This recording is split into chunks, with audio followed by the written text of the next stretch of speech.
Bwana pole sana Madebe. Nishapoa. Pole sana. Chapo. Uko kwenye kamati? Yeah.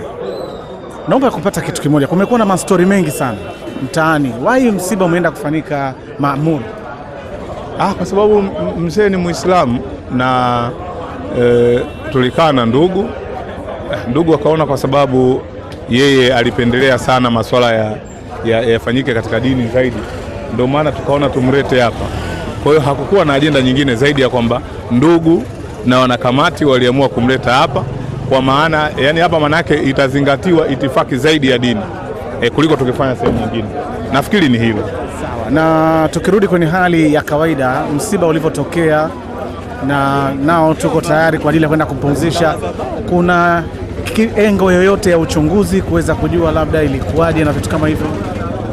Sasa hiyo taarifa sina hiyo. Mimi nachojua tu ni kwamba kwa lugha inayotumika ilikuwa ghafla na msemaji wa familia alisema kwamba ni pressure. Yani ni pressure. Alitoka katika kazi zake, kwa hiyo alivyokuja alioverwork, kwa hiyo pressure ikampanda akaanguka na kufa hapo. Kwa hiyo vingine ni kitaalamu zaidi.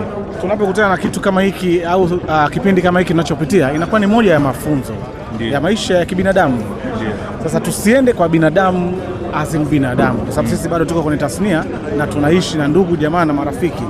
Nini ambacho huwa unatamani kukisema kwa wanatasnia wenzako wenzetu tunapopitia situation kama hii au hali kama hii, ungetamani kusema mara nyingi? Mimi kwanza natamani niseme kwa wanatasnia tuwekeze sana kwenye ardhi. Kitu kingine niseme muda au msubiri mtu mvivu, kwa sababu kuna kitu kimoja ambacho tunacho katika tasnia. Linapotokea swala la ardhi, kuna wakati watu wanasema huko mbali. Hakuna kwako mbali shehe.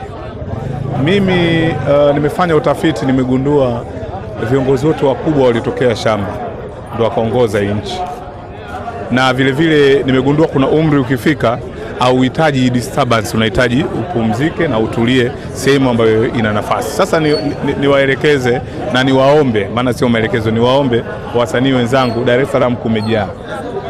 Dar es Salaam kumejaa. Sasa tuone sasa namna ya kuwekeza kando ya Dar es Salaam au sehemu ambako kuna nafasi zaidi. Mnielewa sijui? Inawezekana msiba huu kwa sababu ya ufinyu wa eneo lake, lakini pia inawezekana kwa sababu mjini hapa sehemu hii inakuwa ni sehemu rahisi sana ya kufanya kila kitu kwa sababu ni nyumba ya Mungu. Lakini tungekuwepo sehemu ambayo kuna nafasi kubwa, naamini hata sisi yani mfano ungetokea kama msiba wa Majuto, mzee Majuto, Mungu amlaze mahali pema, tulikuwa na nafasi. Kwa hiyo niwaombe wasanii wenzangu, Dar es Salaam kumejaa na maeneo bado yapo, Chanika, yani huko tunakwenda Kisarawe na maeneo mengine.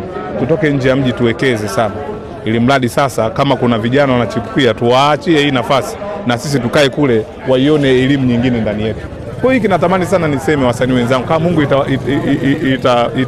itamuiwa yoyote ambaye atakayeona kinafaa, basi kimsaidie kwa namna moja au nyingine. Watu wawekeze sana kwenye ardhi. Mimi inawezekana ndio msanii wa kwanza kumiliki gari, lakini gari huwa inaishi kwa ajili ya plate number.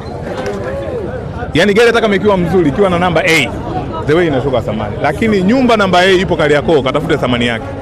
Nyumba namba A ipo Kariakoo ya udongo. Lakini mimi naambia hivi kwa sababu tukwepe fezea. Kuna umri ukifika lazima tuwekeze kwenye ardhi. Kwa hiyo hiki ndio kitu ambacho nilitamani sana kusema kwa wasanii wenzangu. Tuwekeze sana kwenye ardhi kwa sasa hivi tulipofikia, hususan wale majiant kama mimi. Okay. Yeah. Pengine kwa kumalizia, mzee wetu, jinsi ambavyo mlikuwa mnafanya kazi, unaweza kuzungumziaje kwenye utendaji wa kazi?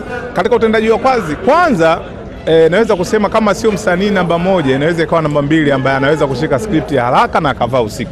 Kwa hiyo kitu alikuwa nacho mzee Hashim Kano, kwa sababu nimefanya naye kazi kadha wa kadha.